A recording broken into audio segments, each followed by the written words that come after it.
bicara takdir, ingat semua itu ditakdirkan sama Allah. Artinya Allah tahu itu bakal terjadi, kemudian Allah catat, kemudian Allah berkehendak, kemudian itu terjadi. Seperti itu proses takdir. Tapi manusia, anak sebutkan, disuruhkan berusaha. Ketika seorang ayah tadi mengirimkan anaknya ke luar negeri, kemudian anaknya jadi kafir mungkin, memiliki pemikiran-pemikiran yang menyimpang. Nanti pada hari kiamat yang akan ditanya siapa? Yang pertama bapak. Kenapa antum kirim ke luar negeri? Apa jawabannya? Antum siapkan jawaban. Enggak, anak sebenarnya kepingin dia ya lebih pinter di sana karena kampus yang di sana lebih bagus daripada yang di Indonesia. Berarti kan yang diinginkan dunia sebenarnya. Pulang jadi gak benar, sebenarnya orang tua gak kepikiran dengan agamanya. Kalau dia takut dengan agama anaknya tidak akan dikirim. Ada seorang syekh yang pernah mengatakan kepada orang-orang yang hijrah ke Eropa. Dia ngomong, kalau engkau bisa menjamin anak cucumu, bukan cucunya, anak cucumu masih dalam kondisi Islam, maka gak apa-apa engkau tinggal di sini. Orang yang bertanya langsung menangis. Jangan cucunya, anaknya sendiri sudah tidak benar di sana. Karena lingkungan. Tapi Ustaz, ada yang benar, ada yang benar. Tapi kan kita disuruh milih tadi. Kalau kita bicara takdir Allah, kita disuruh berusaha untuk memilih, jamaah.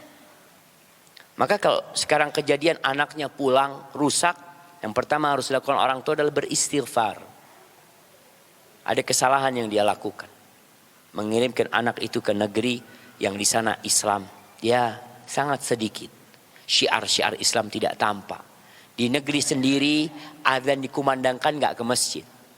Apalagi kalau gak ada azan. Bagaimana kira-kira anak tersebut? Jangan di luar negeri. Di sini di ITS jamaah. Di ITS Surabaya. Itu teman-teman cerita. Ada satu dosen yang ngajar di Jember. Ustadz, di situ itu ada kantin Ustadz. Ada jamaah kantin. Wallahi di sana Ustadz, yang diperdebatkan itu Tuhan diperdebatkan sama mereka. Muslim. Agama diperdebatkan sama mereka. Sebagian mereka sama sekali tidak menghargai agama. Ketika seorang ini masuk ke dalam kantin tersebut, dia rusak, ya sudah antum yang memilih hal tersebut.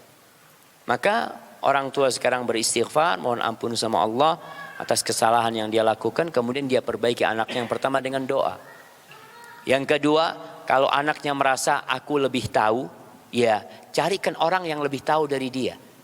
Karena sulit mau ngasih tahu orang yang dia merasa udah tahu. Enggak perlu, anak lebih tahu. Maka carikan yang lebih tahu sama dia, lebih pintar daripada dia. Umpamanya dia mengatakan, enggak, anak alhamdulillah, anak sudah baca Quran. Anak bertemu jemaah dengan seorang yang pemikirannya liberal banget. Ngomongnya pintar banget. Karena yang dia baca tulisan-tulisan liberal. Anak tanya sama dia, afwan bang, juz amma yang antum hafal berapa? Diam dia. Terus antum hatam baca Quran bersama artinya berapa kali? Diam. Jadi ada orang-orang yang mengaku tahu tapi dia nggak tahu. Maka tugas kita adalah tadi, kalau memang anak itu merasa tahu, ya panggil ustadz, ngobrol sama dia, suruh dia mengungkapkan pemikiran-pemikiran dia, dan lihat yang dia baca itu apa, guru dia itu siapa. Ada seorang jamaah melaksanakan naudzubillah homoseksual dengan syariat. Betul.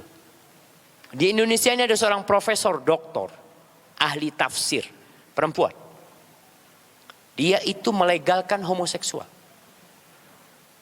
Dengan dalil dia mengatakan itu yang di zaman kaumnya Nabi Lut alaihissalam. Kenapa Allah azab? Karena mereka pemaksaan dulu.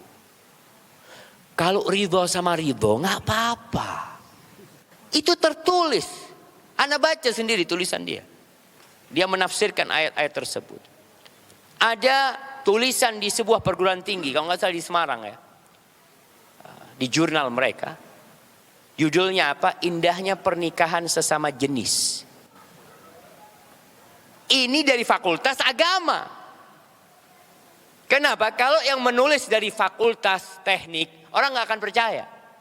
Maka dicari fakultas. Oh, ini berarti ada dalilnya ini jamaah. Ada lagi yang menulis memorial judulnya Tuhan izinkan aku untuk menjadi pelacur. Jadi ini tokoh-tokoh agama yang bikin jemaah.